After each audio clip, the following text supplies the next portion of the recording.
আপনারা অনেকেই আমাদেরকে প্রশ্ন করেন যে আপনার সন্তান কোনোভাবেই খেতে চাচ্ছে না এবং দেখা যায় যে ম্যাক্সিমাম টাইমে তাকে জোর করে খাওয়াতে হয় অথবা খাওয়াতে গেলে তার হাতে মোবাইল দিয়ে দিতে হয়।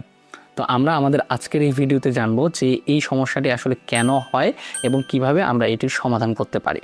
আমাদের বাংলাদেশে অধিকাংশ বাচ্চার খাওয়ার যে কন্ট্রোলটা সেই কন্ট্রোলটা থাকে কিন্তু মায়েদের হাতে। তো মায়েরাই সাধারণত ডিসাইড করে যে শিশু কখন খাবে, কি খাবে এবং কিভাবে খাবে, যার ফলে দেখা যায় যে শিশুর মধ্যে যে ক্ষুধা অনুভব করার যে ব্যাপারটি সেই ব্যাপারটি কিন্তু বিল্ড আপ হয় না। শিশু বুঝতেই পারে না যে তার কখন আসলে ক্ষুধা লাগছে। শিশু ক্ষুধার্ত না থাকলেও কিন্তু আমরা তাকে জোর করে খাওয়ানোর চেষ্টা করি, ফলে দেখা যায় যে শিশুর কাছে খাবার কোনো আনন্দের বিষয় না হয়ে ভয়ের কারণ হয়ে দাঁড়ায়। তো আমরা আসলে কিভাবে এই সমস্যাটি সমাধান করতে পারি? বর্তমানে সবথেকে জনপ্রিয় পদ্ধতি হলো বেবি লেড উইনিং পদ্ধতি।